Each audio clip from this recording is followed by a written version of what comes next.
സുനിഷ അയ്യലൂർ കൂടി ചേരുകയാണ്. സുനിഷ, ഏതായാലും ചെന്നിത്തലയെ അനുനയിപ്പിക്കാൻ നേരിട്ടെത്തിയിരുന്നു ദീപാദാസ് മുൻഷി. സൗഹൃദ സന്ദർശനം എന്ന് പറയുമ്പോൾ പോലും നിർണായകമായ ചർച്ചകൾ നടന്നു എന്ന് തന്നെ വേണം മനസ്സിലാക്കാനല്ലേ. ഇനിയിപ്പോൾ ഏത് വകുപ്പ് ചെന്നിത്തലയ്ക്ക് എന്ന ചോദ്യമുണ്ട്. അദ്ദേഹം ഏതായാലും യോഗത്തിലേക്ക് പോകുന്നുണ്ടോ? എന്താണ് ചെന്നിത്തലയുടെ വീട്ടിൽ നിന്ന് ഇപ്പോൾ നൽകാൻ കഴിയുന്ന വിവരം?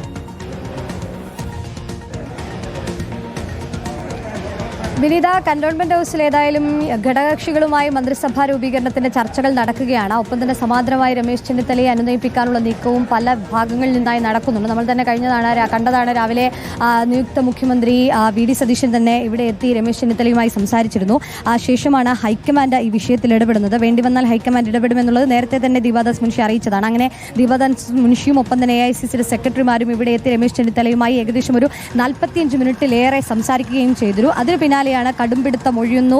ഒപ്പം തന്നെ രമേശ് ചെന്നിത്തല ഈ അനുനയ നീക്കത്തിൽ വഴങ്ങുന്നു എന്ന രീതിയിൽ കാര്യങ്ങൾ മനസ്സിലാകുന്നത്. അതായത് പ്രധാനമായും ഏത് വകുപ്പ് എന്നത് തന്നെയാണ് ഇനി ഏറ്റവും പ്രധാനപ്പെട്ടത്. ഏത് വകുപ്പ് ലഭിച്ചാലാണ് രമേശ് ചെന്നിത്തല ഒരുപക്ഷെ മുഖ്യമന്ത്രി പദം ലഭിക്കില്ല എന്ന് കണ്ടതോടുകൂടി തന്നെ അതൃപ്തി പ്രകടിപ്പിച്ച് പോയ ഒരാളാണ് രമേശ് ചെന്നിത്തല. അന്ന് നേരെ ഗുരുവായൂരേക്കായിരുന്നു ഇന്നലെ പോയിരുന്നത്. അവിടെ വെച്ച് മാധ്യമങ്ങളെ കണ്ടപ്പോഴും കൂടുതലൊന്നും പറയാനില്ല എന്നുള്ളതായിരുന്നു രമേശ് ചെന്നിത്തല പറഞ്ഞിരുന്നത്. ഇന്നും രാവിലെ രമേശ് ചെന്നിത്തല പറഞ്ഞിരുന്നത് മറ്റു കൂടുതലായി കാര്യങ്ങളൊന്നും പറയാനില്ല എന്നുള്ളത് തന്നെയായിരുന്നു. പക്ഷേ അല്പസമയം മുമ്പ് ദീപാദാസ് മുൻഷി അടക്കം വന്ന് സംസാരിച്ചപ്പോൾ ഇപ്പോൾ നമുക്ക് ദൃശ്യങ്ങളിൽ കാണാം.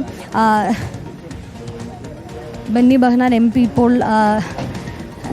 രമേശ് ചെന്നിത്തലയുടെ വീട്ടിലേക്ക് എത്തുകയാണ്. കൂടുതൽ ആളുകൾ ഇങ്ങനെ MP-മാരും MLA-മാരും നേതാക്കളെല്ലാം തന്നെ ഇങ്ങനെ രമേശ് ചെന്നിത്തലയുടെ വീട്ടിലേക്ക് എത്തുന്നുണ്ട്. നിരന്തരമായി ആളുകൾ സംസാരിച്ചുകൊണ്ടിരിക്കുന്ന കാഴ്ച തന്നെയാണ് കാണാൻ കഴിയുന്നത്. നേരത്തെ ദീപാദാസ് മുൻഷി ഇറങ്ങി വരുമ്പോൾ രമേശ് ചെന്നിത്തല കൂടി പുറത്തേക്ക് ഇറങ്ങിയിരുന്നു. അപ്പോൾ മുഖത്തൊരു സന്തോഷം കാണാൻ കഴിയുമായിരുന്നു. അപ്പോൾ RC ക്യാമ്പിൽ നിന്നും പറയുന്ന പ്രധാനപ്പെട്ട കാര്യം ഏതായാലും അനുനയ നീക്കത്തിലേക്ക് വഴങ്ങിയിട്ടുണ്ട്. കൃത്യമായ ഒരു പ്രധാനപ്പെട്ട വകുപ്പ് തന്നെ നൽകുമെന്നുള്ള പ്രതീക്ഷയിൽ തന്നെയാണ്. സ്വാഭാവികമായും അറിയാം, ഉമ്മൻചാണ്ടി സർക്കാരിന്റെ കാലത്ത് ആഭ്യന്തര വകുപ്പ് കൈകാര്യം ചെയ്തിരുന്ന ആളാണ്. അതുകൊണ്ട് തന്നെ അതിൽ താഴെയുള്ള ഒരു വകുപ്പും അദ്ദേഹത്തിനെ സംബന്ധിച്ചിടത്തോളം കൈകാര്യം ചെയ്യാൻ കഴിയില്ല, അല്ലെങ്കിൽ അത്തരത്തിലുള്ളൊരു വകുപ്പ് അംഗീകരിക്കാൻ കഴിയില്ല എന്നുള്ളത് തന്നെയാണ്. അതുകൊണ്ട് ഏറ്റവും പ്രധാനപ്പെട്ട വകുപ്പ് നൽകുക എന്നുള്ളത് തന്നെയാണ്. KC വേണുഗോപാൽ ഇന്ന് വൈകുന്നേരം 6:50 തിരുവനന്തപുരത്ത് എത്തുന്നുണ്ട്. അതിനുശേഷം രമേശ് ചെന്നിത്തലയുമായി കാണുമെന്നുള്ളതാണ് നിലവിൽ പ്രതീക്ഷിക്കുന്നത്. അങ്ങനെയെങ്കിൽ അതിനുശേഷമായിരിക്കും ഏത് വകുപ്പ് എന്നതടക്കമുള്ള കാര്യങ്ങളിൽ ഒരു അന്തിമ തീരുമാനം ഉണ്ടാവുക എന്നുള്ളതാണ്. ഏതായാലും നിലവിൽ ഇപ്പോൾ RC ക്യാമ്പിൽ നിന്ന് അറിയാൻ കഴിയുന്നത് രമേശ് ചെന്നിത്തല നേരത്തെ ഉണ്ടായ കടുംപിടുത്തത്തിൽ നിന്നും മാറുന്നു എന്നുള്ളതാണ്. ഹൈക്കമാൻഡിന്റെയും മറ്റ് നേതാക്കളുമെല്ലാം ഇടപെട്ട അനുനയ നീക്കത്തിന്റെ ഭാഗമായി വഴങ്ങിയിരിക്കുന്നു.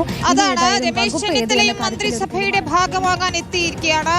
ഇന്നലെ നിയമസഭാ കക്ഷി യോഗത്തിൽ പങ്കെടുക്കാതെ പോയ രമേശ് ചെന്നിത്തല ഇന്നിപ്പോൾ വീട്ടിലെത്തിയപ്പോൾ വി.ഡി. സതീശൻ വന്നു കണ്ടു. മുതിർന്ന നേതാക്കൾ വന്നു കാണുന്നു. ദീപാദാസ് മുൻഷിയും കണ്ടിട്ടുണ്ട്. ഹൈക്കമാൻഡിന്റെ സന്ദേശം അറിയിച്ചിട്ടുണ്ട്.